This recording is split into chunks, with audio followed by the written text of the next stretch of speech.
Good morning and welcome to another edition of the Greenbridge Community Housing Podcast for Luton South. We're joined today by King's Trust, I won't say employee, student, Anthony. Yep. Welcome. Yeah, I'm glad to be here. Oh, it was lovely to have you.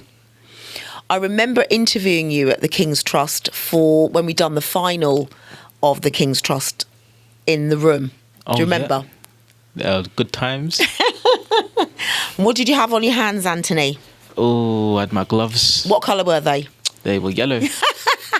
Big yellow gloves. Yeah, big yellow gloves.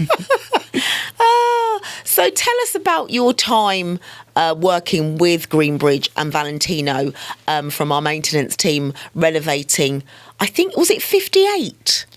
Yeah, I believe Tennyson Road. 58 Tennyson Road, I believe. Right, okay. Can't say that. Cut that. You can cut that out, can't you? The property, one of our properties you renovated. How many of you were there that renovated? Do you remember how many there were? I believe there was around, well, some days, obviously, not many people in, but the full amount was supposed to be, I believe, like 12? Yeah, 10, 12. And how many turned up every day? Well, really, I think mainly it was Fabian. Was it? Yeah, Fabian, Shannon, you sometimes? Yeah. And me. And yeah, Tina. And yeah, that was pretty much it. And so it's roughly about 6 to 10 people every day. Yeah. It was a 5-bedroom property? Yeah, 5-bedroom property. 5-bedroom property. How long did it take you to renovate the 5? About 8 days. Well, yeah, I believe it was 8 days or something like that. And what did you renovate? So we started with the rooms, which was moving the skirting, making sure that was all plastered up so that when we paint, no paint would go into the carpets and stuff. And then it was just, we went from room to room, then downstairs, obviously, then we did the same thing for the downstairs. Mm-hmm. Then afterwards we started putting in some furniture, and that was eventually, that was mainly it. What was the worst part of renovating the property? I want to say like the most worst part was not what was on the days where like next to nobody was in, so like it was just more work for like a small amount of people. So you had to work harder. Yeah, much harder work.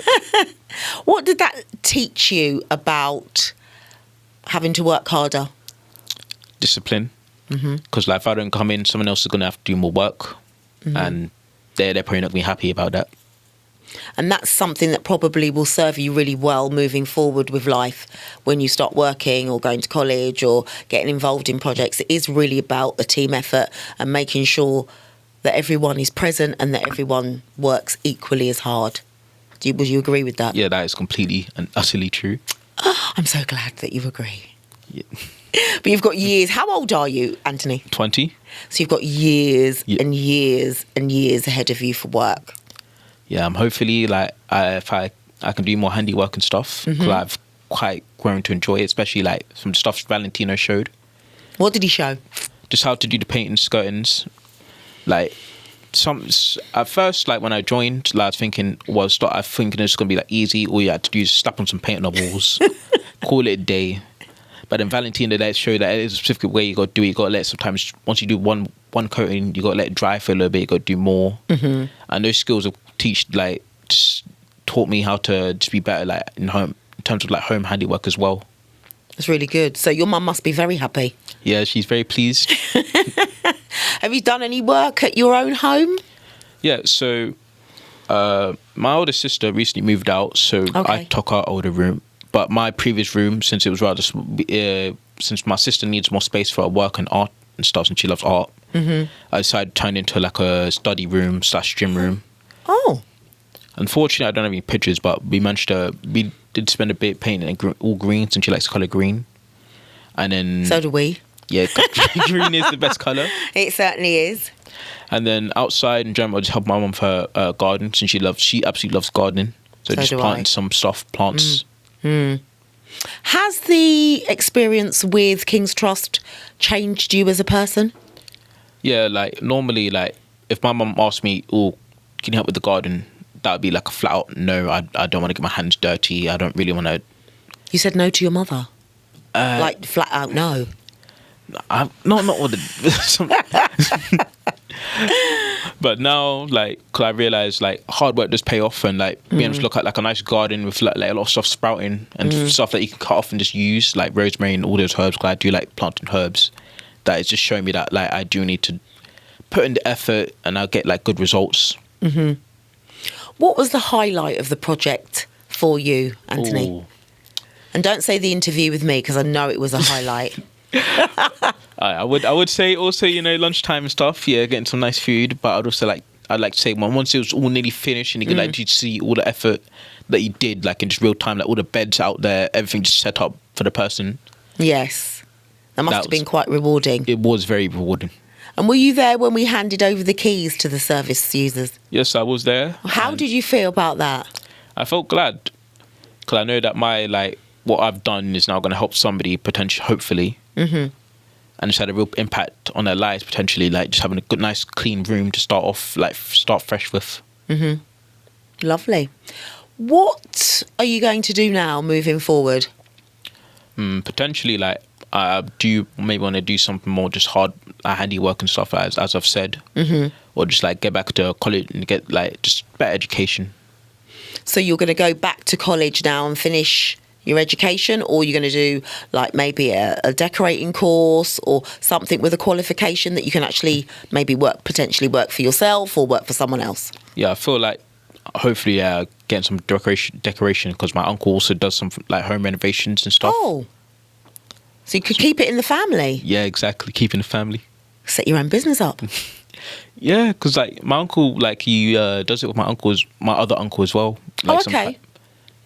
So do they go around, just to private properties, or is it commercial or? Private properties. Like unfortunately they're in London, but like they go in properties. They'll do up the house, make it look, you know, all nice and stuff. And it's just something I like now that I've done this in Greenbridge. Something I do maybe want to like pursue, because it's just very rewarding work. Oh, that's really, really good news. What I'd like you to do is come back. Tell us, once you start working with your uncles, or whether you go back to college, or when you gain your qualifications, come back and tell us about, you know, the next step of your journey. But it's been really lovely talking to you, Anthony. Is there anything else you wanted to share with us before we let you go? Well, you know, my sister's watching this, you know, hello and all that, yeah. Hello, sister. What's your sister's name? Antoinette. Antoinette, good morning. Anyone else? And my older sister, Ashley. Morning, Ashley. Who's the most important person that we've missed? Obviously, my mum. Thank you. Morning, Mum. What's Mum's name? Eusina. Eusina, good morning. You should be very proud of this young man. And my dad, Michael. And morning to your dad, Michael. Lovely. Thank you so much. Thank you very much. We're joined today by Nimra, another ex-student of the King's Trust. Good morning. Good morning. Yes, thank you for having me. Ah, your mum will be very happy with that statement. Hopefully, yeah. Well, that's how we grow our children to be. Once they're out, that's when we know they're good people. When you're at home, we know you're a complete nightmare, but that's okay. But when you're out, that's what parents look for. So your mum will be very happy with that introduction. Thank you. How are you? I'm good, thank you. How are you? I am exceptionally well. How have you been since we last saw you at the end of the King's Trust project, where you renovated a 5-bedroom property in Luton?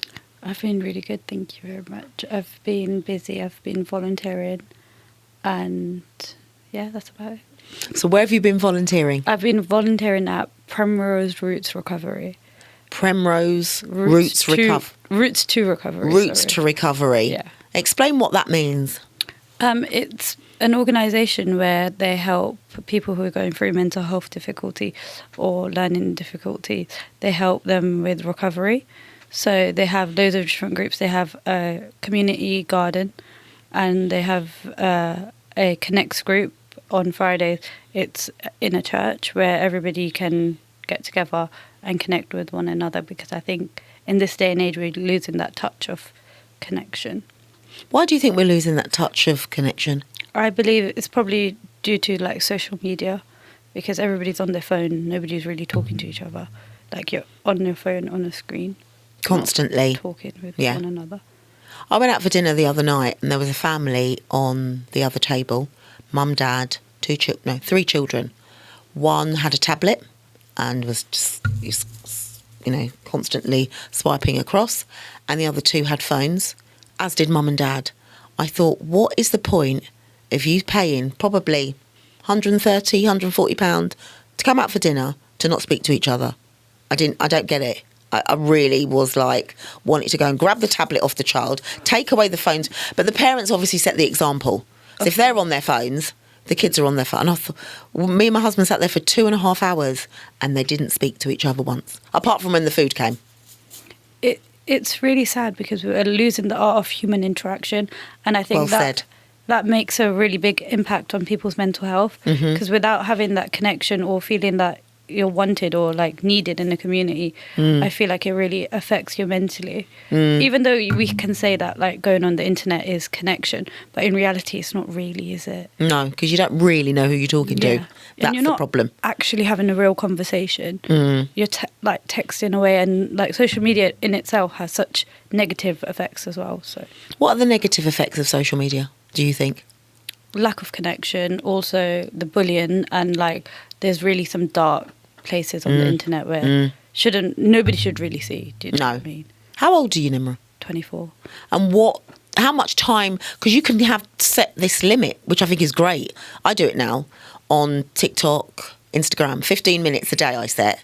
And then when it comes up, it'll say, do you want to override, or you're now at your limit? And I think, brilliant, I just then stop. How much time would you say that you spent on social media?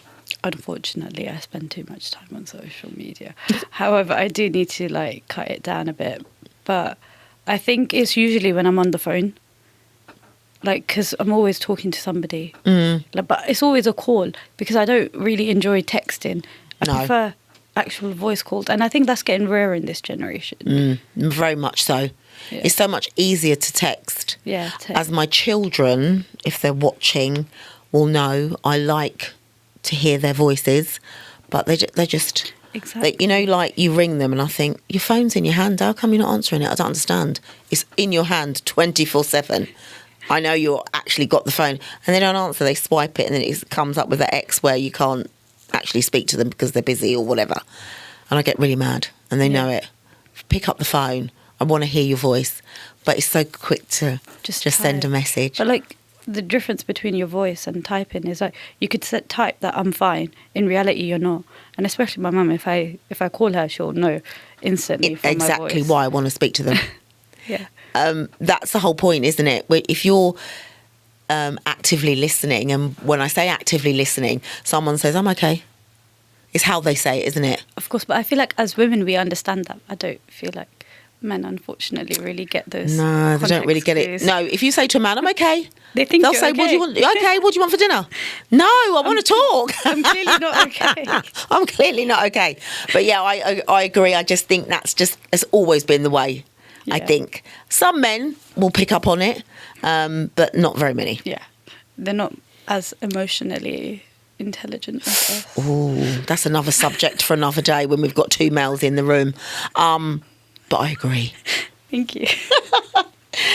So what did you do as part of the renovation, or was it very much, did everyone just muck in and do? Unfortunately, when the renovation happened, I had an allergic reaction. I remember now. Tell us about that. We were dusting. The first day I was okay because I don't think we dusted too much. But the second day we were all dusting, and then I could feel that my lips were getting a bit big. So like I started to swell. So I couldn't really like partake in the rest of the renovation properly. I still tried to show up. That's but, good. Like, I ended up being in the garden because nobody wanted me to get an allergic reaction. But at least you didn't use it as an excuse to drop out or not turn up. No. You still turned up. Yeah. So at least you were still physically there, and possibly motivating the others, talking to the others, keeping them encouraged, hopefully. But that's really important, isn't it? You could have easily just said, okay, I've had an allergic reaction to the dust. That's me done. Yeah, no, I still wanted to show up because I felt like it's not fair if I'm not going to be there, like the rest of the team still needs support, or not even that, like at least I could go get them drinks or whatnot. Like I could Exactly. do something. Exactly. Instead of Yeah. like, not showing It's up. it's about not making excuses, isn't it? And it's Yeah. about still supporting everyone in the group. Yeah.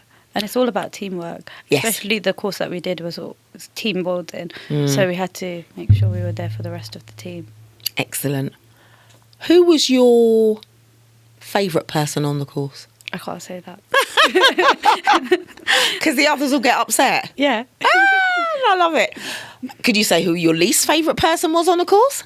Again, we don't want to stir up any trouble. It's always I always ask that one difficult question just to see if you'll answer. But, great that you didn't, because, someone's going to get upset, aren't they, with either one or the answers. What were the tutors like? The tutors were amazing. Honestly, I really thank Mark and Lauren, because without them, we wouldn't have been able to do half of the things that we did. And also, they still communicate with us about any other opportunities as well, and they check up on us. And After the course is finished? Oh, that's really because good. we still have the group chat, and Lauren or Mark, they will post for the college openings or anything like that. They'll send it in the group. So they're really supportive. Did you make any friends for life that you'd not met before on the course? I definitely believe I have made some friends for life on the Oh, course. that's good. Is Anthony one of them? Could be. Potentially be one of Yeah. them.